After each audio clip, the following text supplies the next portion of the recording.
Good evening all of you. कैसे हैं आप सब? उम्मीद कर रहा हूँ आप सब बहुत अच्छे होंगे। Welcome once again to Ascent Gate Academy. और आज के इस टॉपिक में हम लोग देखने वाले हैं elastic constant and their relationship. ये एक बहुत ही इंपॉर्टेंट और इजी टॉपिक है जिससे क्वेश्चंस आते हैं, गेट में आए हुए हैं, रिसेंट एग्जाम्स में भी गेट पे क्वेश्चन पूछे गए। तो डेफिनेटली ये आपको प्रिपेयर करना चाहिए और बहुत अच्छे से प्रिपेयर करना चाहिए। और इसके बारे में जितनी इंपॉर्टेंट चीज़ें हैं या जितनी बारीकियां हैं, जितने कॉन्सेप्ट हैं, वो उसे आज मैं इस लाइव सेशन में डील करूँगा। ठीक है, तो एकदम तैयार हो जाइए। आई होप आपको मैं क्लियरली विजिबल होऊंगा और सुनाई दे रहा हूँगा। तो बस स्टार्ट करते हैं फिर आज का ये सेशन। चलिए, गुड इवनिंग आशीष। स्टार्ट देखते हैं कैसे हम लोग को ये इलास्टिक कंस्ट्रेंट के बारे में समझना है। सबसे पहले समझते हैं कि इलास्टिक कंस्ट्रेंट की ज़रूरत क्यों होती है। ठीक है, इलास्टिक कंस्ट्रेंट्स की ज़रूरत क्यों होती है? क्या आप बता सकते हैं why we need to have elastic constraints? Elastic constraints, हमें इलास्टिक कांस्टेंट्स की ज़रूरत क्यों पड़ती है? ठीक है, सबसे इंपॉर्टेंट चीज़, why we need to have elastic constant, इसकी ज़रूरत क्यों पड़ती है ना? अगर आप देखें, it is use to determine strain theoretically, है ना? अगर आपको स्ट्रेन निकालना है थ्योरेटिकली तो आप क्या करोगे? इलास्टिक कांस्टेंट को यूज़ करोगे। तो इस बात को अपन लिख लेते हैं। पहली बात क्या, the elastic constant used are used to determine are used to determine strain theoretically। ठीक है, हम लोग क्या करें, स्ट्रेन को निकालते हैं। ठीक है, थ्योरेटिकली हम लोग यहाँ से स्ट्रेन को निकाल सकते हैं। और किस लिए यूज होता है? बिल्कुल Chaitanya, also use to establish relationship, right, establish relationship between stress and strain, right. Stress और स्ट्रेन के बीच का जो रिलेशनशिप है वो भी इसी के थ्रू हम लोग लेके आते हैं। तो दो बेसिक बातें मैंने एकदम जल्दी में लिखा आपके लिए। क्या, are use to determine the strain theoretically. दूसरा हमने देखा, are use to establish the relationship between stress and strain. तो ये दोनों बेसिक चीज है हमें इलास्टिक कंस्ट्रेंट पढ़ने के लिए, या हम ये इलास्टिक कंस्ट्रेंट इस वजह से पढ़ते हैं। ठीक है, अब अब आप जानते हैं कि जैसे अगर मैं आपको हुक्स लॉ बताने की कोशिश करूं, आपको यहाँ हुक्स लॉ के बारे में बताऊं, तो आपको वहां पर हम लोग मेंशन करेंगे कि किस तरह ये रिलेशनशिप हम लोग यहाँ पर लेके आते हैं और किस तरह इलास्टिक कंस्टेंट्स हमारे काम आते हैं। बट उससे पहले हमें कुछ बेसिक चीज़ें और समझनी है, तो वो बेसिक चीज़ें पहले देख लेते हैं। क्या है वो बेसिक चीज़ें? देखिए, सबसे पहले अगर हम लोग एक होमोजीनियस और आइसोट्रॉपिक मटेरियल की बात करते हैं, जैसे ही आप सुनेंगे, मैंने एक टर्म यूज किया होमोजीनियस, है ना? Homogeneous, what is homogeneous? Homogeneous material आपने सुना होगा। होमोजीनियस मतलब क्या होता है? What is homogeneous material? ये आपको इंटरव्यू में भी पूछते हैं। होमोजीनियस मटेरियल क्या होता है? सबसे पहले तो आपको यह समझना पड़ेगा कि होमोजीनियस मटेरियल होता क्या है। ठीक है, देख लें। चलिए आइए देखते हैं होमोजीनियस मटेरियल क्या होता है, फिर मैं समझाऊंगा आइसोट्रोपिक मटेरियल क्या होता है। मान लीजिए आपका ये एक मटेरियल है और इस मटेरियल पे आपने कुछ पॉइंट सेलेक्ट करके रखे हैं। This is point A, this is point B, this is point C, right. अगर आप इस मटेरियल पे किसी भी पॉइंट पे, चाहे वो पॉइंट ए हो, बी हो, सी हो, किसी एक पर्टिकुलर डायरेक्शन में, सपोज मैं एक्स डायरेक्शन की बात करता हूं, एक्स डायरेक्शन पे अगर मैं इलास्टिक कांस्टेंट निकालता हूं या प्रॉपर्टीज चेक करता हूं, तो मुझे क्या मिलेगी? कांस्टेंट मिलेगी। फॉर एग्जांपल पॉइंट ए पे भी एक्स डायरेक्शन में यंग्स मॉड्यूलस ई ही है। अगर आप बी पॉइंट में देखेंगे तो भी वो ई है, सी पॉइंट में एक्स डायरेक्शन पे देखेंगे तो भी वो ई ही है, राइट। तो हम लोग क्या कहेंगे? क्या किस मटेरियल को होमोजेनियस मटेरियल कहेंगे? Homogeneous material are those material for which the property or the elastic constant at any given point, right, at a given direction is constant। किसी भी पॉइंट पे एक डायरेक्शन पे वो क्या होंगे? कांस्टेंट होंगे। जैसे कि आप यहाँ पर देख सकते हैं, राइट। तो ये वाली डेफिनेशन आपको देखना है। A material is said to be homogeneous when it exhibits the same elastic constant at any point in a given direction. एक गिवन डायरेक्शन पे ही होना चाहिए। अगर इस मटेरियल को होमोजीनियस होना है, देखो अगर मैं वाई डायरेक्शन पे बात करूं पॉइंट ए पे, अगर मान लो मटेरियल का जो यंग्स मॉड्यूलस है वो इवन है, पॉइंट बी पे चेक करूं अगर यहां पर भी वो इवन है, और पॉइंट सी पे चेक करूं यहां पर भी वो इवन है, तो डेफिनेटली अगेन मैं इसे क्या कहूंगा, ये होमोजीनियस मटेरियल। क्या आपको होमोजीनियस मटेरियल क्या होता है समझ आया? होमोजीनियस मटेरियल मतलब क्या हो गया, मटेरियल में इलास्टिक कांस्टेंट जो है एट एनी पॉइंट, किसी भी पॉइंट पे, देखो आप ए बी सी किसी भी पॉइंट पे, रैंडम किसी भी पॉइंट पे, इवन अगर आप पॉइंट डी ले लेते हैं यहाँ पर, और यहाँ पर भी एक्स डायरेक्शन पे अगर देखते तो प्रॉपर्टी आपको शायद ई ही दिख रही होती अगर ये होमोजीनियस है तो। अगर वाई डायरेक्शन पे आप प्रॉपर्टी देखते तो वो आपको क्या दिखना चाहिए था, इवन दिखना चाहिए। इस तरह के मटेरियल को आप क्या कहते हो, इस तरह के मटेरियल को आप होमोजीनियस मटेरियल कहते हो। I think the definition is clear to you. मैं लिख नहीं रहा यहाँ, लेकिन आप डेफिनेशन चाहे तो एक बार और लिख सकते हैं। A material is said to be homogeneous when it exhibits same elastic constant at any point in a given direction, right. फिर से इसी चीज को, अगर आपको ये फिगर याद है तो आप अपनी लैंग्वेज में इसे लिख सकते हैं, क्योंकि आपको डेफिनेशन लिखने नहीं आएगा, आपको समझाने आएगा। तो डेफिनेटली अगर आप इंटरव्यू में बैठे तो आप बता सकते हैं कि सर अगर मैं एक मटेरियल में कोई भी पॉइंट लूं but in a given direction, मैं अगर इलास्टिक कांस्टेंट को मेजर करता हूं तो उसकी प्रॉपर्टी मुझे क्या मिलनी चाहिए, constant. Then I will consider that material as homogeneous material. I think this definition is crystal clear to you all. बताएंगे एक बार, ये वाली बात आपको समझ आ गई अच्छे से, है ना। और अपने मतलब इस लिंक को अपने फ्रेंड्स के साथ ज़रूर शेयर करें, है ना, ताकि मैक्सिमम लोगों तक ये चीज़ पहुंच सके और उनकी हेल्प हो सके। तो होमोजीनियस मटेरियल का डेफिनेशन समझ आ गया कि किसी भी पॉइंट पे एक गिवन डायरेक्शन पे यदि मटेरियल की प्रॉपर्टी कांस्टेंट रहती है तो हम उसे होमोजीनियस कहते हैं। अच्छा, ये बात क्लियर है। तो आते हैं सेकेंड टर्म पे चलते हैं, जो था हमारा isotropic material.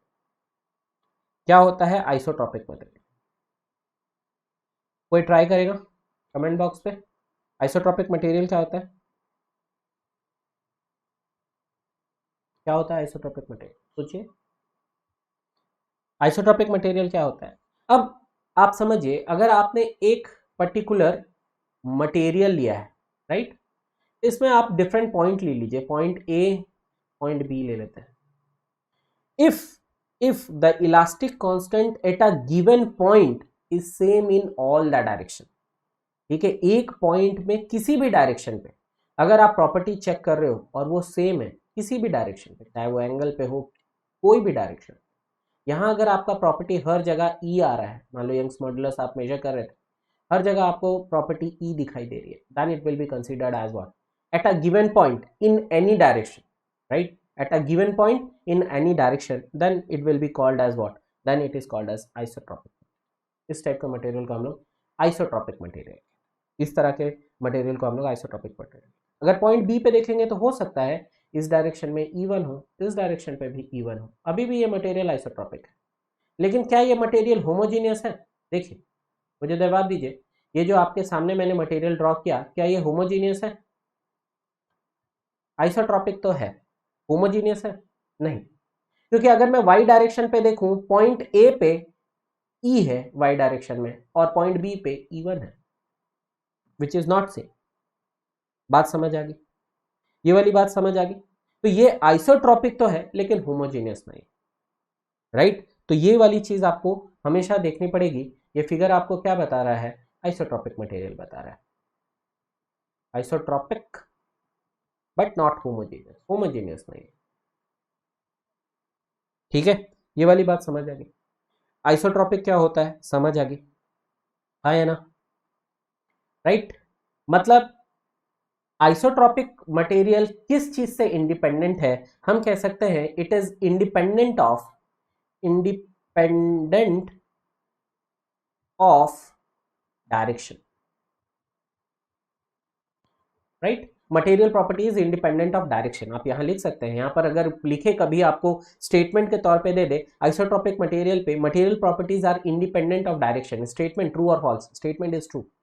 It is independent of direction, क्योंकि किसी भी डायरेक्शन में मटेरियल प्रॉपर्टी जो होगी वो सेम होगी। Is that clear? Material properties are independent of direction, right?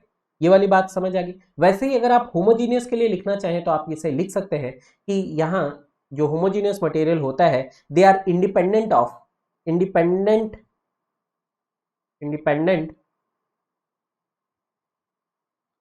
Of point, right? किसी भी पॉइंट में material property are independent of point. किसी भी पॉइंट पे आप देखें यहाँ पर मटेरियल प्रॉपर्टी सेम होता है, और यहाँ पर किसी भी डायरेक्शन में देखिए material property same. I think ये वाली बात आपको अच्छे से समझ आ गई। That's why it is independent of direction and homogeneous is independent of what? Independent of point, right? Clear हो गया ये वाली बात? श्योर? देखिए भाई, अगर डाउट है तो पूछ सकते हैं, नहीं तो फिर आगे बढ़े। क्लियर हो गया ये वाली बात हमसे? आगे चल आई। अगर आप आगे देखें तो हम लोग को जनरली जो लिखा मिलता है क्वेश्चन में वो क्या मिलता है? होमोजीनियस। अब आप समझेंगे जब आप मटेरियल साइंस पढ़े होंगे या मटेरियल साइंस पढ़ेंगे तो मैं आपको बताऊंगा कि यार एक होमोजीनियस एंड आइसोट्रोपिक मटेरियल का मतलब क्या होगा।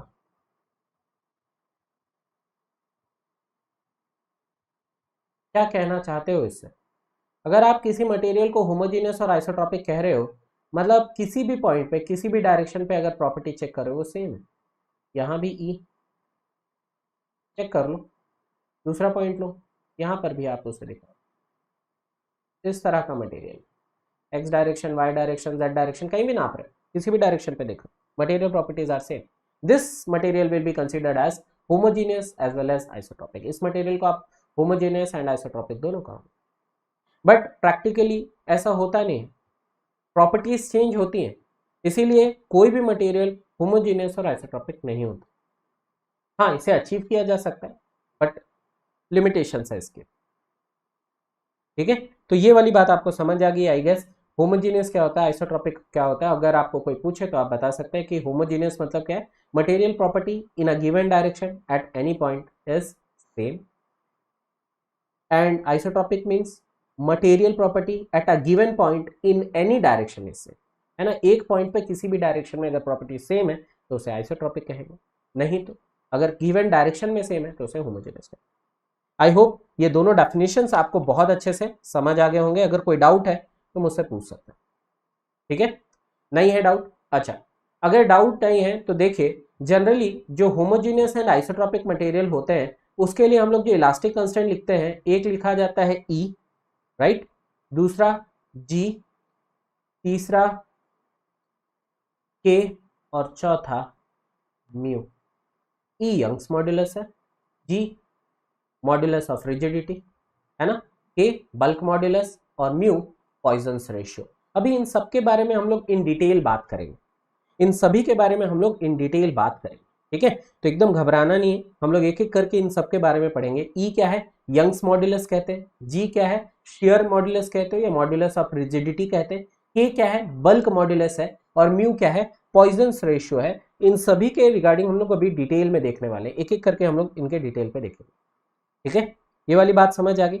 और आपको मैं ये भी बताऊंगा कि आप यंग्स मॉड्यूलस का भी यूज कर सकते हैं, आप बल्क मॉड्यूलस का भी यूज करेंगे, मॉड्यूलस ऑफ रिजिडिटी का भी यूज करेंगे, पॉइजन्स रेशियो कैसे यूज करना है। लेकिन पहले आप समझिए, किसी भी मटेरियल के लिए अगर होमोजीनियस और आइसोट्रोपिक मटेरियल है तो कितने इलास्टिक कांस्टेंट होते हैं। अगर आपको पूछे कि what is the number of elastic constant, question पूछने का तरीका ध्यान दीजिएगा, what is the number of elastic constant अगर पूछे तो आप बोलेंगे देयर आर 4 इलास्टिक कांस्टेंट। कितने इलास्टिक कांस्टेंट होते हैं होमोजीनियस और आइसोट्रोपिक मटेरियल के लिए? तो हम जवाब देंगे देयर आर 4 इलास्टिक कांस्टेंट। लेकिन अगर क्वेश्चन ये पूछे कि कितने इंडिपेंडेंटली रिक्वायर्ड है, मतलब कितना रिक्वायर्ड है कि, और with the help of how many elastic constant you can determine the other, right? बाकी कितने के मदद से आप बाकी सारे इलास्टिक कांस्टेंट निकाल सकते हैं, तो आंसर हो जाएगा उस कंडीशन में 2। वो भी कौन से? आपको अगर यंग्स मॉड्यूलस और पॉइजन्स रेशियो दे दें तो आप बाकी सारे इलास्टिक कांस्टेंट निकाल सकते हैं। इसलिए हमें कितना इंडिपेंडेंट रिक्वायर्ड होता है, तो आंसर होगा वहां पर 2। ये दोनों बात आपको यहां पर समझ आ जानी चाहिए। क्लियर है वाली बात? ठीक है, कोई डाउट नहीं? चलिए सबसे पहले मैं यहाँ पर ना रिलेशनशिप बता देता हूँ जो कि इंपॉर्टेंट है, बहुत ज़्यादा इंपॉर्टेंट है, right. We will be seeing the relationship, जो हमारा रिलेशनशिप है ना, क्या क्या है रिलेशनशिप देख लेते हैं। रिलेशनशिप है ना बिटवीन इलास्टिक कांस्टेंट,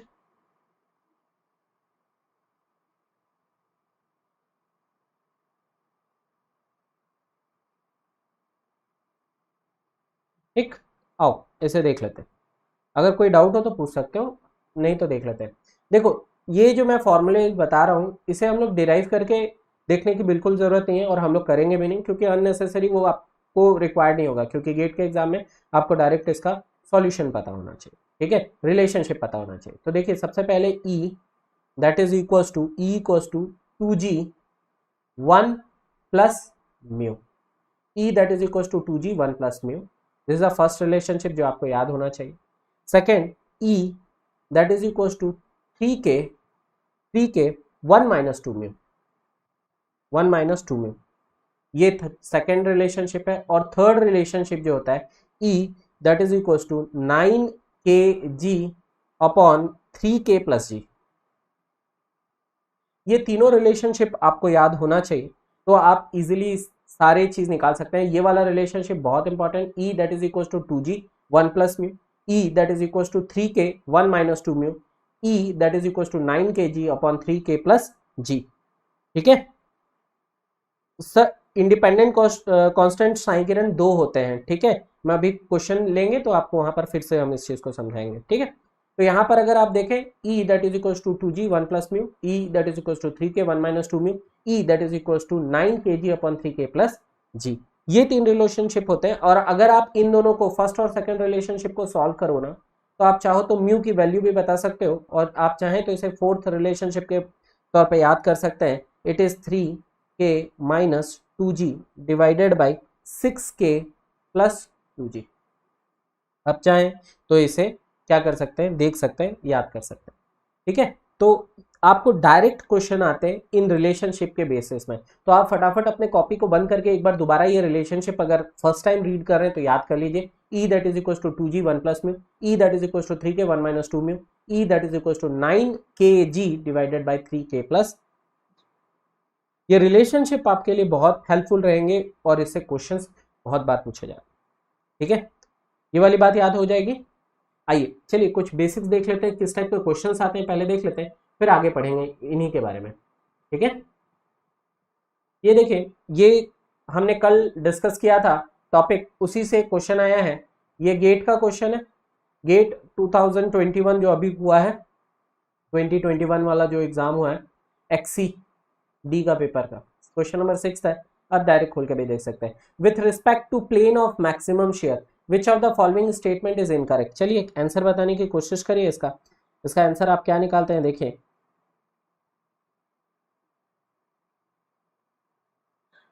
सोचिए आंसर क्या होगा। मैक्सिमम शेयर स्ट्रेस बोला है, मैक्सिमम शेयर स्ट्रेस के प्लेन में क्या होता है बताइए, फटाफट क्वेश्चन रीड करिए। कल ही आपने पढ़ा है तो डेफिनेटली आपको आंसर यहाँ पर सही देना है, आप सभी को आंसर सही देना है, कोशिश करिए। इस तरह के क्वेश्चन आते हैं, देखिए जो हमने पढ़ा एकदम वही क्वेश्चन है, आप आसानी से इसका आंसर दे सकते हैं। मैक्सिमम शेयर प्लेन, अब आप जानते हैं मैक्सिमम शेयर प्लेन क्या होता है सर। मैक्सिमम शेयर प्लेन पे शेयर स्ट्रेस की जो वैल्यू होती है, शेयर स्ट्रेस की जो वैल्यू होती है वो मैक्सिमम होती है। बट अगर इसी प्लेन में नॉर्मल स्ट्रेस की वैल्यू बताऊं तो नॉर्मल स्ट्रेस की वैल्यू नॉट इक्वल टू 0 होती है। अगर आप फर्स्ट लाइन देखो तो normal stress in this plane is 0 बोला है, तो यानी ऑब्वियसली पहले यही गलत है। लेकिन आपको पता है कि गेट में मल्टीपल चॉइस क्वेश्चन भी आते हैं, तो आपको बाकी स्टेटमेंट भी एक बार रीड करके देख लेना है, ठीक है। Maximum shear stress is equal to the largest of half of the difference of the principal stress. Obviously ये टाउ मैक्स की बात कर रहा है और इन प्लेन टाउ मैक्स की बात कर रहा है, तो sigma 1 minus sigma 2 divided by 2 ये कहना चाह रहा है, तो डेफिनेटली ये वाली बात सही है। हम लोग इसके बारे में अभी और डिटेल पे भी देखेंगे। नेक्स्ट देखिए, the plane of maximum shear occur at 45 degree to principal plane, ठीक है।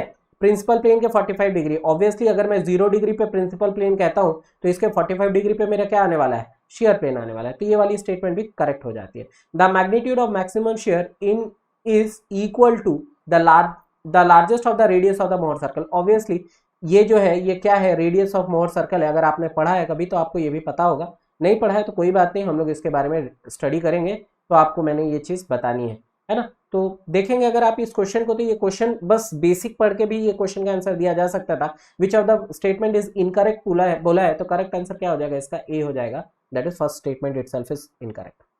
ठीक है, ये वाली बात समझ आ गई। ठीक है, इनकरेक्ट बोला था साई किरण, देखो ये वाली गलती हो जाती है। आशीष इनकरेक्ट बोला है, इनमें से गलत स्टेटमेंट छांटना है। आप सही स्टेटमेंट बता रहे हो, सही नहीं, गलत स्टेटमेंट पहला है बेटा, राइट। और मैंने आपको ये चीज मार्क भी करवाई थी कि आपको यही क्वेश्चन आता है। और ये देखिए ये गेट 2021 में भी आया है। मैंने लास्ट ईयर भी मेरे लेक्चर्स अगर आप देखें तो ये वाला क्वेश्चन हमने किया हुआ था, एज इट इज डिस्कस किया हुआ, रिपीटेड क्वेश्चन। ठीक है, I hope this is clear to all of you. Go for this question. ये भी क्वेश्चन आया हुआ है ना, मैं उसी पेपर से लिया हूँ। क्वेश्चन नंबर 5 था, गेट 2020-21 का है, एक्सी का पेपर, एक्सीडी स्ट्रेंथ ऑफ मटेरियल के पोर्शन का क्वेश्चन है। देखिए आपसे बनता है क्या, बता रहा है if the ratio of Young's modulus to that of bulk modulus. अब आप देखिए Young's modulus to the bulk modulus की बात बता दिया है। ठीक है, अब आप समझिए यंग्स मॉड्यूलस और बल्क मॉड्यूलस। यंग्स मॉड्यूलस को अपन क्या कहते हैं, यंग्स मॉड्यूलस को अपन कहते हैं ई। बल्क मॉड्यूलस है ना,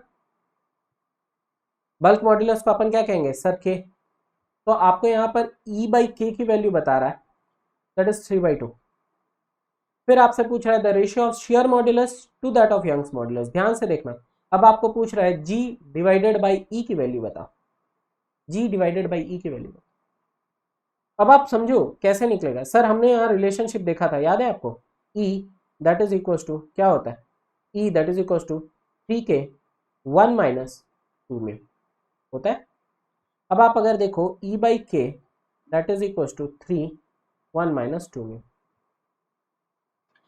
करना कुछ नहीं बच्चा, आपको इससे सॉल्व करके म्यू की वैल्यू निकाल लेनी है। क्यों, क्योंकि नेक्स्ट रिलेशनशिप आप जब जानते हैं E that is equal to 2g 1 plus mu. तो आपको क्या पूछा है, ध्यान से देखिएगा, पूछा क्या है, दैट इज मोर इंपॉर्टेंट। आपको निकालना है 1/2 1 प्लस म्यू की वैल्यू। क्यों, क्योंकि वो रेशियो पूछ रहा है g/e का। फटाफट सॉल्व करिए और आंसर बता दीजिए। आप ये कर सकते हैं। देखिए ये क्या हो जाएगा, जैसे आप यहाँ 3/2 लिखेंगे, यहाँ 3 है, 1 माइनस 2 म्यू, फटाक से सॉल्व हो जाएगा, ये कैंसिल हो जाएगा, ये 1/2 आ जा रहा है ना। सॉल्व करते हैं इसको, आई होप यहीं पर हो जाएगा ये, राइट। सबका सॉल्व हो गया क्या, बनाइए आप इसे 1/2 that is equal to 1 minus 2 mu, right. अगर आप इसे सॉल्व करेंगे तो 2 mu that is equal to 1 minus 1/2 that is 1/2 हो जाएगा। तो म्यू की वैल्यू क्या हो जाएगी, 1/4 आ जाएगी। अगर म्यू की वैल्यू 1/4 है तो आप फटाक से यहाँ पर पुट कर दीजिए, दैट इज 1/4। ठीक है, क्लियर। 5 आ ही रहा है, आपको यहाँ 4 ऊपर चले जाएगा तो 2/5 आपका आंसर आ जाएगा। आंसर हो जाएगा बी। ठीक है, कितना आ जाएगा, 2/5। सॉल्व कर लीजिएगा, आंसर आ जाएगा। देखिए आसान क्वेश्चन है, मैंने आपको बताया डायरेक्ट फॉर्मूला बेस्ड क्वेश्चन है। और ये नहीं है कि इससे पहले गेट में ऐसे क्वेश्चन नहीं आए हैं, दिखाते हैं आपको, इससे पहले भी ऐसे क्वेश्चन आए हैं। जैसे कि देखिए ये तो एकदम सिंपल सा डेफिनेशन हो गया, इस क्वेश्चन को करके देख लेते हैं। पॉइजन्स रेशियो क्या होता है, देखिएगा अभी मैं आपको समझा देता हूँ। पॉइजन्स रेशियो जो होता है, हम लोग इसे कहते हैं lateral strain to that of longitudinal strain. ठीक है, मैं इसके बारे में और बात करूंगा अभी थोड़ी देर पे, जब मैं आपको स्ट्रेन पढ़ा दूं उसके बाद मैं इस टॉपिक पे आता हूं। तो या तो आप इसे ऐसा पढ़े होंगे, that is delta D by D divided by delta L by L. इस फॉर्म में आपने इसे स्टडी किया होगा पॉइजन्स रेशियो को। तो क्या है ये, it is ratio of lateral strain to that of longitudinal strain या एक्सियल स्ट्रेन। ठीक है, तो ऑब्वियसली दो स्ट्रेन का रिलेशनशिप है, तो आंसर क्या हो जाएगा इसका, बी हो जाएगा। तो इस तरह के क्वेश्चन पूछते हैं, मतलब बेसिक डेफिनेशन बेस्ड क्वेश्चन पूछते हैं। तो अभी जब मैं इस चीज पे पूरी बातें कर लूंगा तब आपको ये सारे क्वेश्चन भी बड़े आसानी से बन जाएंगे। ठीक है, इस क्वेश्चन को आप ट्राई करिए, इस क्वेश्चन को ट्राई करिए।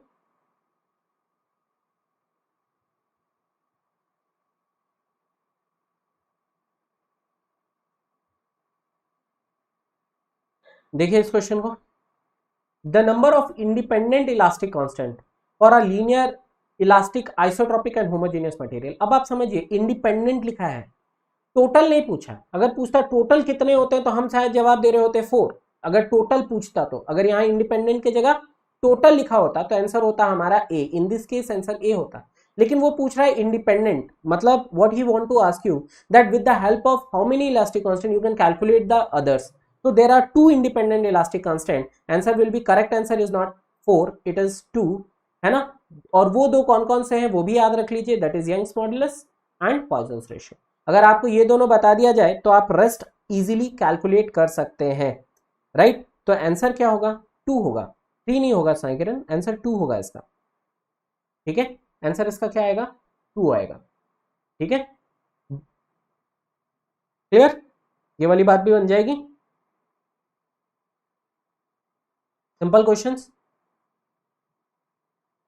नेक्स्ट क्वेश्चन पे चले, गो फॉर दिस क्वेश्चन। अब आप देखो ये क्वेश्चन भी गेट में आया हुआ क्वेश्चन है, मैंने गेट के ही क्वेश्चंस लिए हैं बस आपको दिखाने के लिए, ये भी गेट का क्वेश्चन है। अब आप समझो कि कुछ नहीं, पहले इसके फॉर्मूलेस पूछ रहा था, अभी उसके न्यूमेरिकल पूछ दिया, ऐसा पूछता वही है। आप अगर प्रीवियस ईयर पे आपके कमांड बहुत अच्छे हैं, आपके कंसेप्ट क्लियर है, तो आप कहीं नहीं अटकोगे। यहां पर देखो, अब आपको फिर वही relationship E that is equal to 2G 1 plus mu होता है, तो आपको G पूछ रहा है, G that is equal to E। अब आप देखो ये तो पूछी, ये तो एक बार एग्जाम में आया ही है, और इस साल मतलब 21 में क्या पूछ दिया वो क्वेश्चन, देखो G बाई E का रेशियो पूछ दिया था। Are you getting me, this is very easy, mean same question है, यही क्वेश्चन था ना गेट 2021 में, अभी जो क्वेश्चन आपने सॉल्व किया 2/5 वाला। तो रिलेट करके पढ़ना कितना इंपॉर्टेंट है। अगर आप इस चीज को समझ पा रहे हो तो आपको ये तो कंफर्म हो गया कि इस टॉपिक से क्वेश्चन किस तरह से बनते हैं। और आपसे कोई जाति दुश्मनी नहीं है गेट वाले की कि आपके चांस में इस टॉपिक से कुछ घुमा के पूछेगा। जब इतने साल 50 सालों में नहीं पूछा तो आपसे थोड़ी दुश्मनी है कि आपसे एकदम कुछ अलग से पूछे। बट आपसे गलती क्या होती है, मैं इनफैक्ट ग्रुप में भी देखता हूँ, आप एक क्वेश्चन लेते हैं और उसी क्वेश्चन के पीछे भागते रहते हैं। याद रखिएगा यहाँ पर परफॉर्मेंस, एवरेज परफॉर्मेंस काउंट करता है, आपको सारे सब्जेक्ट पढ़ना है और सारे सब्जेक्ट में आपके कमांड होनी चाहिए, तब जाके आप कॉम्पिटेटिव एग्जाम निकाल सकते हैं। तो आपको पता होना चाहिए किस टॉपिक को कहां तक पढ़ना, ठीक है। I think answer all of you are correct, answer is B, ये वाली बात भी सही है। चलिए अगले क्वेश्चन पे चलते हैं। अगला क्वेश्चन मैं देता हूं, न्यूमेरिकल है, मैं कराता हूं उस क्वेश्चन को। उससे पहले थोड़ी सी बातें और पढ़ लेते हैं, ठीक है, थोड़ी सी बातें और पढ़ लेते हैं, ध्यान से देखिएगा, अगर कोई दिक्कत हो तो बताइएगा। अभी तक हमने क्या क्या पढ़ लिया, हमने रिलेशनशिप पढ़ ली, E that is equal to क्या, 2G 1 प्लस म्यू, याद हो गया होगा। E that is equal to 3K 1 minus 2 mu, and one more E that is equal to 9kg upon 3K plus G। ये तीनों रिलेशनशिप हमें अच्छे से याद हो गए होंगे। क्लियर, यहां तक की बात क्लियर हो गई। अच्छा, अब हम लोग धीरे से ना सबसे पहले स्ट्रेन को डिफाइन कर लेते हैं, ठीक है, फिर मैं आऊंगा आपके टॉपिक पे, फिर से इलास्टिक कांस्टेंट पे आऊंगा। तो पहले थोड़ा सा स्ट्रेन देख लेते हैं, फिर इलास्टिक कांस्टेंट पे दोबारा आते हैं, ठीक है, क्योंकि उसकी रिक्वायरमेंट हमें यहां पर देख लें। बच्चों आ जाओ, देखो आपने स्ट्रेस को डिफाइन किया था, स्ट्रेस आपको याद है, डेफिनेशन स्ट्रेस के सारे डेफिनेशंस याद है, अगर आपको याद हो गए तो स्ट्रेस कैसे डिफाइन किया था एक बार बताओ फटाफट, क्लासिफाई किया था स्ट्रेस को। सर नॉर्मल, नॉर्मल स्ट्रेस, मैं थोड़ा जल्दी लिखूंगा बच्चा क्योंकि इसके बारे में हमने कल आराम से बात की थी। नॉर्मल स्ट्रेस, शियर स्ट्रेस, ये इंपॉर्टेंट है इस टॉपिक को समझने के लिए। और नॉर्मल स्ट्रेस देखें तो एक था आपका एक्सियल स्ट्रेस, एक आपका बेंडिंग स्ट्रेस, है ना, यहां पर डायरेक्ट शियर और टॉर्जोनल शियर, सबके फॉर्मूलेज आपको याद होंगे, जैसे इसका P/A लिखते हैं, राइट। इसका अगर आप देखें तो M/Z लिखा जाता है, इसके लिए आप फिर से shear force divided by area करते हैं डायरेक्ट शियर पे। और यहाँ पर अगर आप देखें तो यहाँ आप लिखते हैं torque that is equal to torque divided by Z P section modulus. इसकी बातें हमने कर रखी हैं और इन सबको ही आपको देखना है, ठीक है। ये बात समझ आ गई, क्लियर है ये वाली बात। स्ट्रेस का क्लासिफिकेशन क्लियर होगा, राइट। अच्छा, जैसे आपका स्ट्रेस हुआ तो अब आप समझो स्ट्रेन क्या होता है। स्ट्रेन सिंपली मतलब क्या होता है sir, change in dimension to that of original dimension. क्या डिफाइन करते हैं sir, it is simply defined as change in dimension to that of original dimension, ठीक है। यदि मैं एक रॉड को ऐसा, इस रॉड को पकड़ूं और इसे एलोंगेट करूं, इसको पकड़ के मैं ऐसा एलोंगेट करूं, ठीक है। अगर मैं इसे एलोंगेट करता हूं तो क्या होगा, ऐसा खींच रहा हूं तो ये एलोंगेट हो जाएगा ऐसे, ध्यान से देखो, ऐसा हो सकता है नीचे भी खिंचाएगा, दोनों तरफ खींच रहे हैं, राइट। तो मान लो ये कुछ डेल्टा 1 है, ये इतना डेल्टा 2 हो गया, ठीक। तो आप, और ये बीच से डिस्टेंस एल था। तो यहां अगर आपको स्ट्रेन निकालना है तो आप क्या बोलेंगे सर, चेंज इन डायमेंशन, ठीक है, कितना चेंज हुआ, है ना। चेंज इन डायमेंशन मतलब what is the change in dimension, initial dimension कितना था, अगर मैं इनिशियल डायमेंशन पूछूं तो आप बोलेंगे एल। फाइनल डायमेंशन कितना हो गया, तो आप बोलेंगे sir L plus delta 1 plus delta 2। तो चेंज इन डायमेंशन कितना हो गया भाई, सर आप बताओगे delta 1 plus delta 2 in this case, इतना ही बदलाव हुआ, ठीक है। तो मैंने डिफाइन किया स्ट्रेन। स्ट्रेन को आप कैसे डिफाइन करते हैं देखिएगा, हम लोग इसे रिप्रेजेंट करते हैं ऐसा, स्ट्रेन मतलब change in dimension means delta 1 upon delta 1 plus delta 2 divided by L, change in dimension to that of original dimension. Simple, ये इसका डेफिनेशन है ना। अच्छा, दूसरा क्वेश्चन जो यहाँ पर इंजीनियरिंग सर्विसेज में पूछा गया है कि स्ट्रेन का यूनिट क्या होता है। अगर आप देखें तो सर डायमेंशन मतलब ये भी एमएम होगा, या मीटर लिखेंगे या एमएम लिखेंगे, ये भी एमएम होगा, ये भी एमएम होगा। तो अगर आप देखें तो इसकी कोई यूनिट ही नहीं होती, क्योंकि ये दोनों कैंसिल हो जाएंगे। या यूनिट लेस लिखा होगा, या एमएम अपॉन एमएम लिखा होगा, या मीटर अपॉन मीटर लिखा होगा, ठीक है। हमेशा देखिएगा ये दोनों न्यूमरेटर और डिनोमिनेटर का जो यूनिट वो लिखे वो बराबर लिखना चाहिए। तो हम लोग इसका जानेंगे कि it is having no unit, no unit नहीं है, यूनिटलेस है ना, इसका कोई यूनिट नहीं होगा। चाहे इसको रिप्रेजेंट किया जाता है एमएम बाई एमएम से या मीटर बाई मीटर से, बट उसका कोई मतलब नहीं होता, ठीक है। बस लिखने के लिए वो लिख देते हैं। यहां पर देखा जाए दिस इज स्ट्रेन। बात समझ आ गई, स्ट्रेन क्या होता है आपको समझ आ गया। बेसिकली स्ट्रेन को अगर डिफाइन करना है तो change in dimension to that of original dimension, ठीक है बच्चों, क्लियर, ये वाली बात समझ आ गई, आया ना। देखिए अगर कोई डाउट है तो बताइए, आगे बढ़ो। चलो अब स्ट्रेन को क्लासिफाई करके देखते हैं।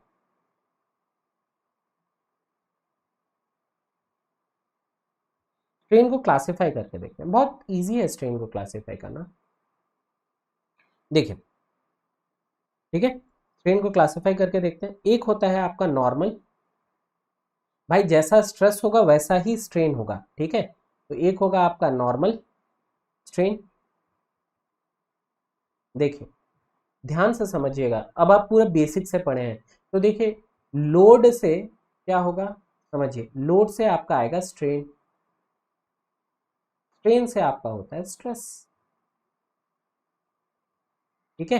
तो जैसा लोड होगा वैसा ही स्ट्रेन होगा, वैसा ही स्ट्रेस होगा। तो ये सब लोड के बेसिस पे ही डिफाइन करते हैं। लोड आपने कैसे डिफाइन किया था, normal load and share load. उसी तरह स्ट्रेस को भी देखा, normal stress and shear stress, वैसे ही स्ट्रेन भी होगा, normal strain and shear strain, ठीक है। नॉर्मल स्ट्रेन का ही एक और नाम है बच्चों, लीनियर स्ट्रेन,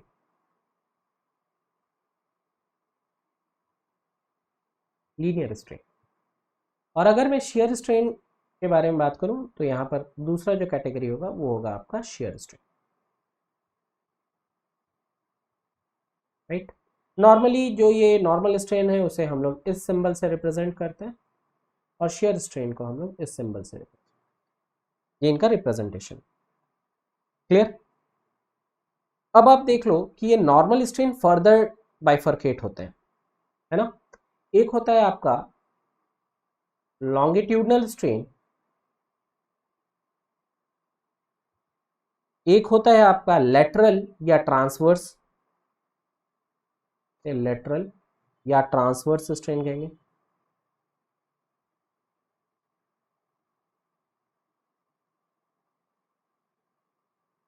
ठीक है, और एक होगा आपका वॉल्यूमेट्रिक स्ट्रेन।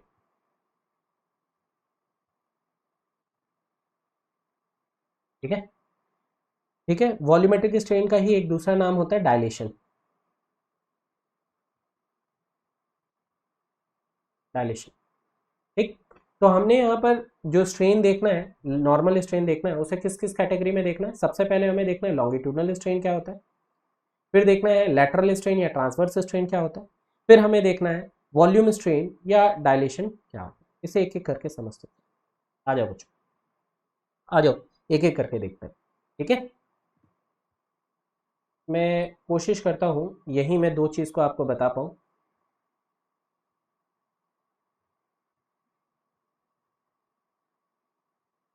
ये आपका है लॉन्गिट्यूडनल स्ट्रेन और ये है आपका लेटरल स्ट्रेन या ट्रांसवर्स स्ट्रेन।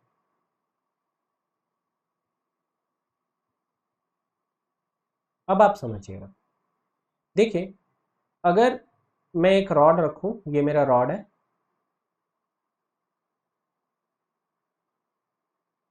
अगर मैं इस रॉड को ऐसा एलोंगेट करूं, ऐसा खींचूं, तो क्या होगा?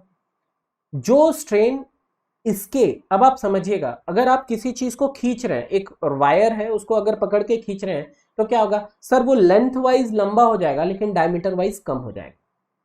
तो डायमेंशन तो दोनों चेंज हुई, लेंथ में भी डायमेंशन चेंज हुई, और दूसरी डायमेंशन कहां चेंज हुई बच्चा? लेंथ में भी चेंज हुई और आपका डायमीटर में भी चेंज हुई।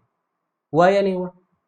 ये बात समझ आ रही है कि यहां पर आपका जो डायमेंशन में चेंज आएगा वो दोनों पे आएगा, लेंथ वाइज भी चेंजेस दिखेंगे और डायमीटर वाइज भी चेंजेस दिखेंगे। क्लियर है ये वाली बात? तो जो भी लोड के डायरेक्शन में स्ट्रेन होता है उसे हम क्या कहते हैं? Longitudinal strain. इसे क्या कहेंगे? Longitudinal strain. देखो, लोग याद कर लेते हैं longitudinal strain, it is delta L by L. गलत डेफिनेशन, ये सच में गलत definition. The strain that is produced in the direction of load applied, that is called as longitudinal strain. Definition बड़े ध्यान से देखिएगा, इस फिगर को ध्यान से देखिएगा, तब आपको समझ आ रहा है कि यहाँ जो स्ट्रेन आपने चेंज, डेल्टा एल मतलब क्या हुआ? जो चेंज इन लेंथ हुआ to that of original length. अब ये किस डायरेक्शन में है सर? यहाँ लेंथ वाइज डायरेक्शन बदलेगा क्योंकि इस डायरेक्शन पे आपने लोड अप्लाई करके रखा है। तो the strain that is produced in the direction of applied load, that is called as longitudinal strain. जो भी अप्लाइड लोड के डायरेक्शन में स्ट्रेन प्रोड्यूस होता है उसे हम लोग कहते हैं क्या? Longitudinal strain. और इसके परपेंडिकुलर डायरेक्शन पे जो भी स्ट्रेन प्रोड्यूस होता है उसे हम लोग ट्रांसवर्स स्ट्रेन कहते हैं। जैसे इसका परपेंडिकुलर डायमेंशन में क्या होगा सर? डेल्टा डी, डायमीटर में चेंज होगा। क्या आपको ये वाली चीज क्लियर है? देखो, ये बहुत इंपॉर्टेंट चीज है, समझने के लिए बहुत इंपॉर्टेंट चीज है, राइट?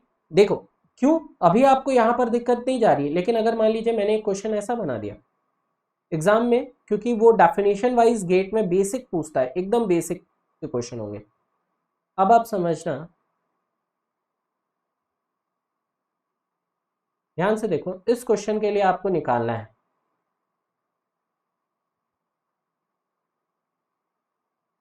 ठीक है? आपने ऐसा लोड लगाया है, this is P, this dimension is B, right?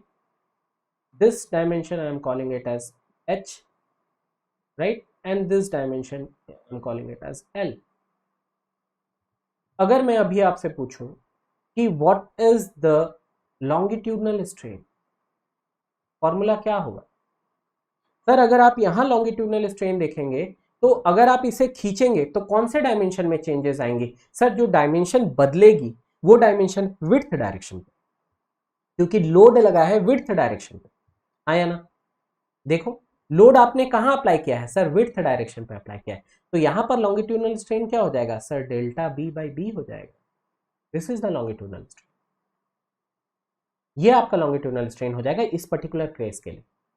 और इसके ट्रांसवर्स पे दो स्ट्रेन आपको दिख सकते हैं, कौन कौन से सर? एक आपको दिखेगा sir delta L by L, ये भी ट्रांसवर्स स्ट्रेन है, और दूसरा sir delta H by H, ये भी आपका ट्रांसवर्स स्ट्रेन है। यस और नो? ये बात समझ है? और एक बात देखो, और एक बात आप समझना, अगर ये डेल्टा बी बाई बी आप खींच रहे हो तो ये पॉजिटिव होगा, तो ये दोनों क्या होंगे? नेगेटिव होंगे। तो जो इसका डायरेक्शन होता है, लॉन्गिट्यूडनल स्ट्रेन का डायरेक्शन होता है, ट्रांसवर्स स्ट्रेन का डायरेक्शन जस्ट उसके उल्टा होता है। अगर ये टेंसाइल नेचर का है लॉन्गिट्यूडनल स्ट्रेन, तो आपका ट्रांसवर्स स्ट्रेन किस नेचर का होगा? कंप्रेसिव नेचर का होगा। अगर आप यहां से खींच रहे हो तो लेंथ इसका, इस कंडीशन में लेंथ क्या होते जाएगा? छोटा होते जाएगा। Is that clear? ये चीज आपको पूरी तरह से समझ आई? हाँ या ना? अब तो आप जब भी डिफाइन करेंगे इसे क्लियरली डिफाइन कर सकते हैं, क्लियरली डेफिनेशन दे सकते हैं, इसका कोई दिक्कत नहीं है आपको अब इसको डिफाइन करने में। लॉन्गिट्यूडनल स्ट्रेन क्या होता है sir? The strain which is produced in the direction of applied load, the strain which is produced in the direction of applied load, that is called as longitudinal strain. And the strain which is produced perpendicular, transverse मतलब perpendicular होता है, perpendicular to the applied load, this is called as what? This is called as your transverse strain. ठीक है, crystal clear हो गया? इस छोटी सी बात पे भी वो गेट के समय पे देखिएगा, मैं इसे हर साल पढ़ाता हूँ और हर साल बताते समय बताता हूँ, मेरे को पूरा उम्मीद है कि आपको ये वाला क्वेश्चन आने वाले वक्त पे दिखेगा इसी कंसेप्ट में। ठीक है, क्लियर हो गया ये वाली बात? चले हम लोग आगे। तो हमने दो स्ट्रेन को कवर कर लिया। कौन कौन से स्ट्रेन को कवर कर लिया भाई साहब आपने? लॉन्गिट्यूडनल स्ट्रेन को आपने कवर कर लिया, ट्रांसवर्स स्ट्रेन को कवर कर लिया, और ये भी देख लिया कि जैसा लॉन्गिट्यूडनल स्ट्रेन का नेचर होगा, है ना, अगर लॉन्गिट्यूडनल स्ट्रेन टेंसाइल नेचर का है तो लेटरल स्ट्रेन कंप्रेसिव नेचर का होगा, है ना? ये वाली बात समझ आ गई? ऑब्वियसली अगर आप वायर को खींच रहे हैं तो उसके लेंथ वाइज डायरेक्शन अगर वो लंबा हो रहा है तो उसका डायमीटर छोटा होते जाएगा। वहीं उसको उल्टा करके देखिए, अगर उसे दबाते हैं, है ना, आप कॉइन कैसे बनाते हैं? आप समझिए, आप कॉइन कैसे बना रहे हैं? आप एक बार ले रहे हैं, है ना, अब इस बार को लिया आपने, कॉइन में कैसे कन्वर्ट करेंगे इस बार को? ये बार लिया आपने, इसे कंप्रेसिव फोर्स लगाओगे तो इसका जो लेंथ है वो घट जाएगा और डायमीटर जो है वो बढ़ जाएगा, और आपको यही कुछ ऐसा दिखने लगेगा जिसे आप कॉइन कह दोगे। बात समझ आया? इसमें क्या हुआ सर? लेंथ जो है वो आपका घटा, डाया जो है वो बढ़ गया।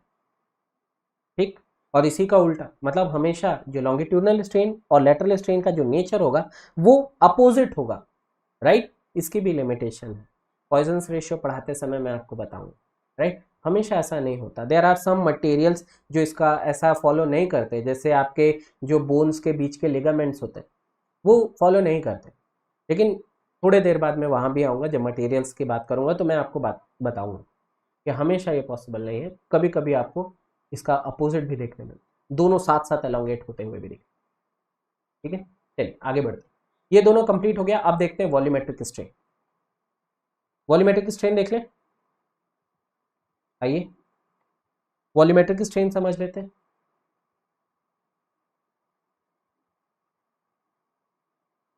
अब आप वॉल्यूमेट्रिक स्ट्रेन समझिए। वॉल्यूमेट्रिक स्ट्रेन मतलब क्या है? Total strain. टोटल स्ट्रेन मतलब सर जो उसके लेंथ डायरेक्शन में, जो उसके विड्थ डायरेक्शन पे, जो उसके हाइट डायरेक्शन पे, तीनों डायरेक्शन के जो भी स्ट्रेन होंगे उसे हम लोग कहते हैं what? Volumetric strain. The strain produce in X direction, Y direction और जेड डायरेक्शन। अगर आप लिखना चाहें जनरली तो आप इसे ऐसा लिखा हुआ पाएंगे, the strain produce in X direction, Y direction and Z direction. This is called as what? Volumetric strain. Good evening Deepanshu, ये वाली बात आपको समझ आ गई? वॉल्यूमेट्रिक स्ट्रेन भी आपको क्लियर हुआ, है ना? कुछ मटेरियल्स का हम लोग वॉल्यूमेट्रिक स्ट्रेन निकाल के देखते हैं, तब अपन मानेंगे कि हाँ हम ये बात सीख गए। ठीक है, कैसे माने क्यों, मतलब किसी की बात माने क्यों? कुछ निकाल के देख लेते हैं वॉल्यूमेट्रिक स्ट्रेन, है ना? आओ देख लेते हैं। एक रेक्टेंगल स्लैब ले लेते हैं एक, है ना, स्लैब के लिए निकाल के देखते हैं बच्चा। स्लैब के लिए वॉल्यूमेट्रिक स्ट्रेन निकाल के देख रहे हैं। ठीक,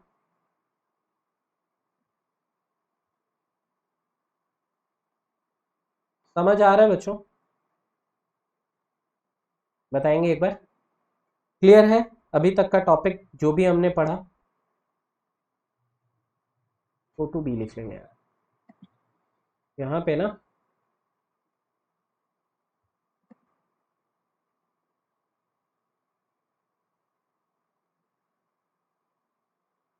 अच्छा, मैंने पूछा वॉल्यूमेट्रिक स्ट्रेन, तो यार स्ट्रेन का मतलब क्या होता है?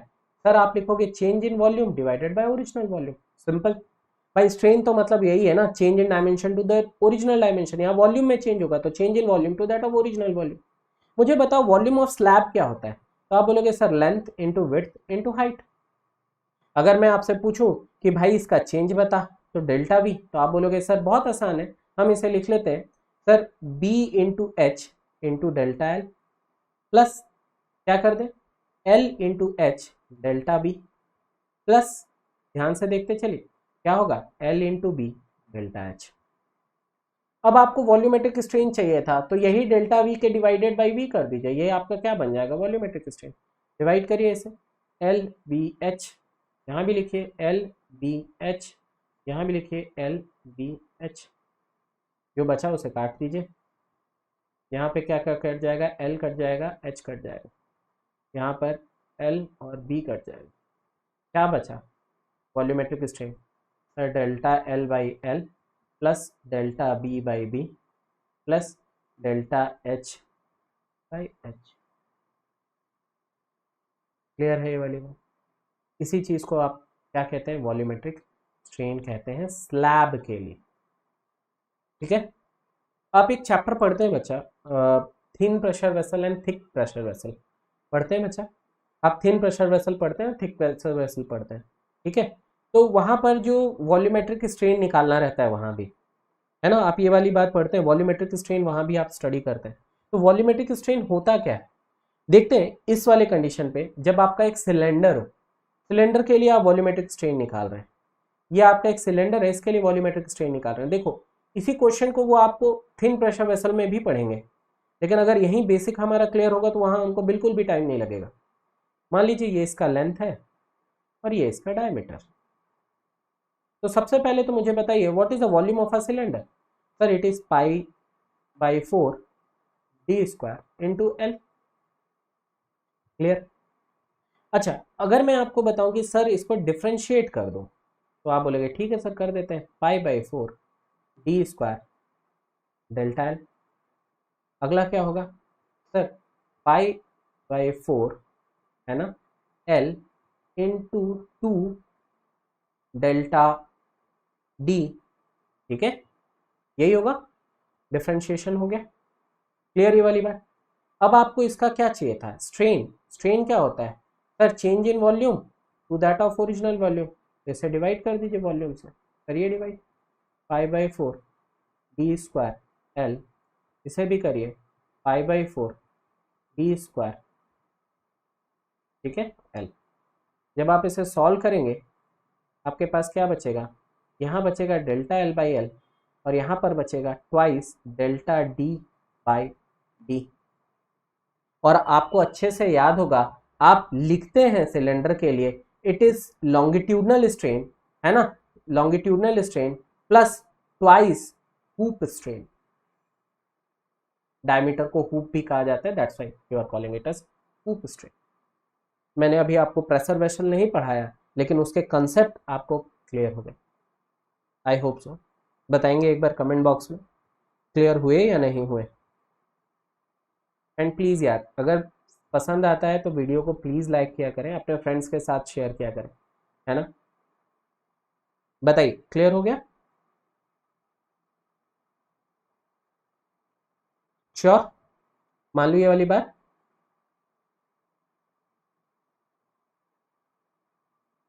क्लियर है? देखिए देखिए देखिए, कोई डाउट है तो बताइए, बढ़े आगे। क्लियर? अच्छा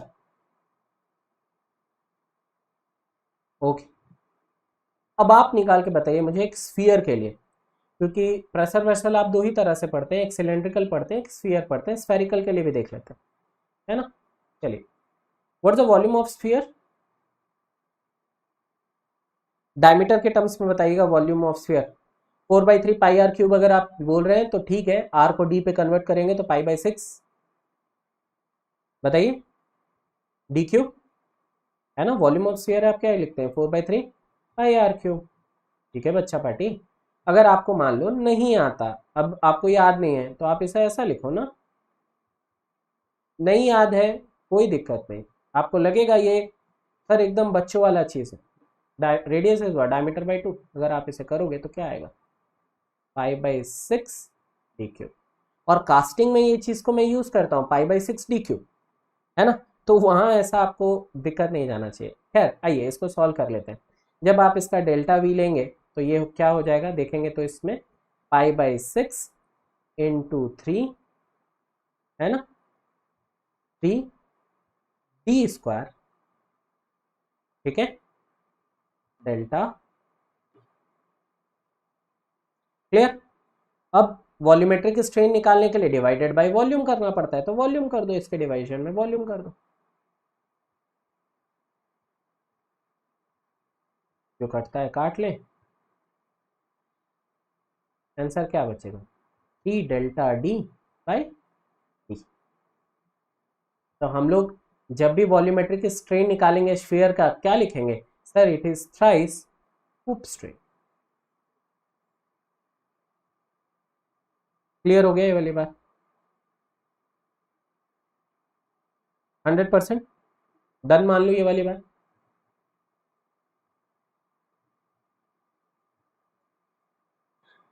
देखिए अगर कोई डाउट है तो बताइए एक बार।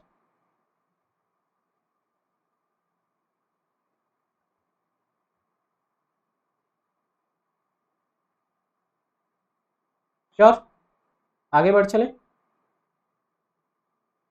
चल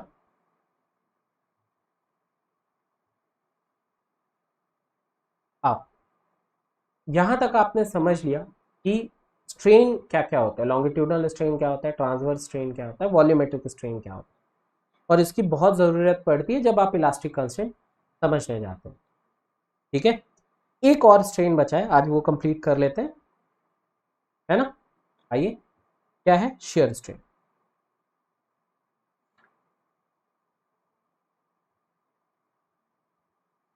शेयर स्ट्रेन, अब ये क्या है भाई शेयर स्ट्रेन। देखो आपने बचपन में एक चीज़ पढ़ा होगा, इंजीनियरिंग के बचपन में यानी फर्स्ट ईयर पे,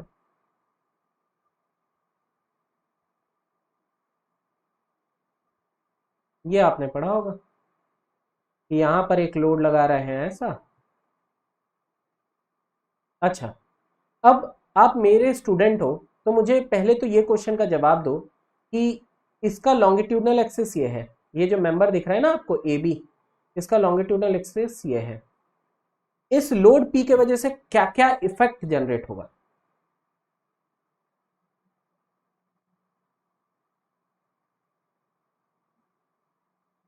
ठीक है, क्या क्या क्या इफेक्ट जनरेट होगा।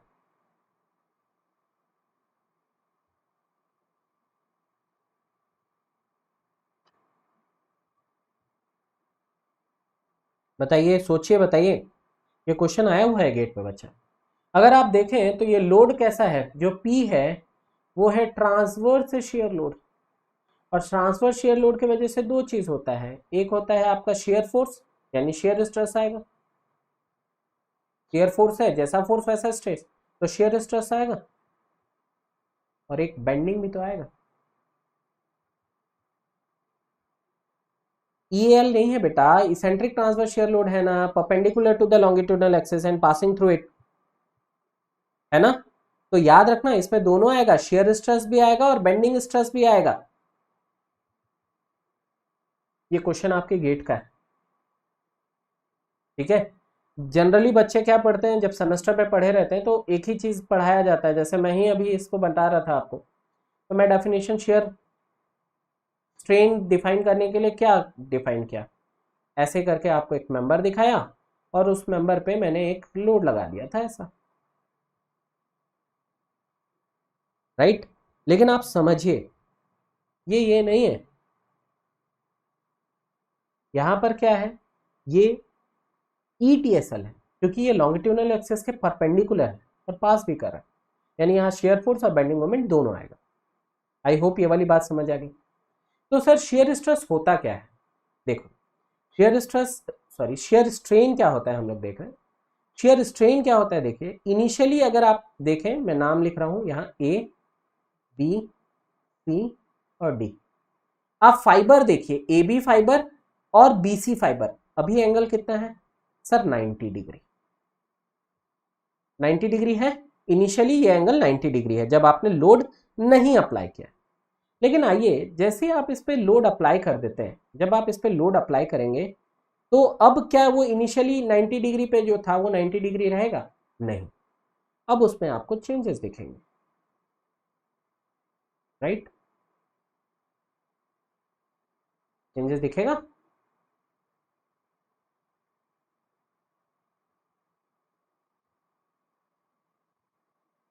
दिखा चेंज? जो भी 90 डिग्री से चेंज हुआ, कितना चेंज हुआ सर? इतना चेंज हुआ, ये हमारा phi. This phi is called as shear strain. इस फाई को हम लोग क्या बोलते हैं? Shear strain.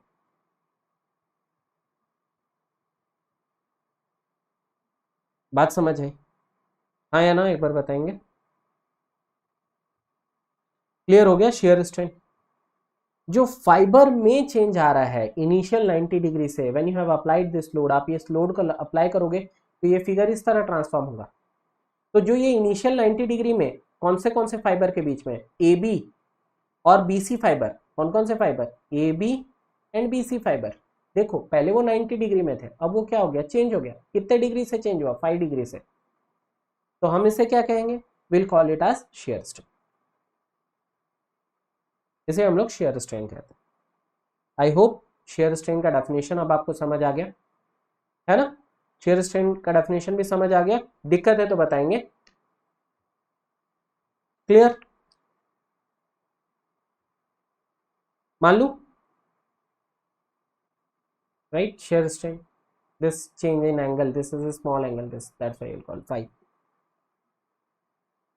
आप चाहें तो इसे निकाल भी सकते हैं, आप इसे कैलकुलेट करना चाहें तो कैलकुलेट भी कर सकते हैं। मान लीजिए मैं यहाँ से यहाँ तक का जो डायमेंशन है उसे डेल्टा कहता हूँ, ठीक है? और ये जो इनिशियली जो ये लेंथ था यहाँ से यहाँ तक, ये जो लेंथ है उसे मैं L कह देता हूँ। तो मैं इजीली ये एंगल निकाल सकता हूँ, ये भी एंगल फाई ही होगा। अगर फाई एंगल निकालना है तो you will write tan phi, that is equal to delta divided by L। क्योंकि फाई एंगल बहुत छोटा है तो you will write phi that is almost equal to delta by L। आप लेकिन ये एंगल की वैल्यू बताएंगे उसे। आई थिंक ये चीज़ें आपको समझ आ गई, स्ट्रेन समझ आ गया, इलास्टिक कांस्टेंट के जो रिलेशनशिप है वो समझ आ गया, हाँ या ना? एक बार बताएंगे। क्लियर हो गया वो सारी रिलेशनशिप भी?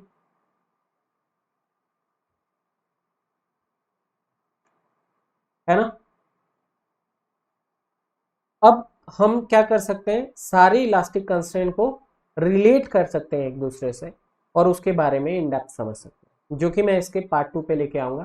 कल की लेक्चर जो रहेगी उसमें हम लोग समझेंगे कि किस तरह से ये स्ट्रेस, स्ट्रेन और इलास्टिक कांस्टेंट आपस में रिलेटेड है, ठीक है? और उसके बाद में आपको स्ट्रेन टेंसर भी पढ़ाऊंगा, ठीक है? तो अब हम लोग कल मिलेंगे फिर। यहाँ तक की बात आप देखिए, अगर कुछ भी डाउट है तो मुझे पूछेगा। जितना मैं ये चीज़ पढ़ाया उसे एक बार ज़रूर रिवाइज करिएगा, अच्छे से रिवाइज करिएगा, और कोई भी डाउट होता है तो आप मेरे को अपकमिंग सेशन में पूछ सकते हैं। तब तक के लिए अपना ध्यान रखिए और खुश रहिए और कोशिश करिए कि कम से कम बाहर जाएं, है ना? और अपने आप को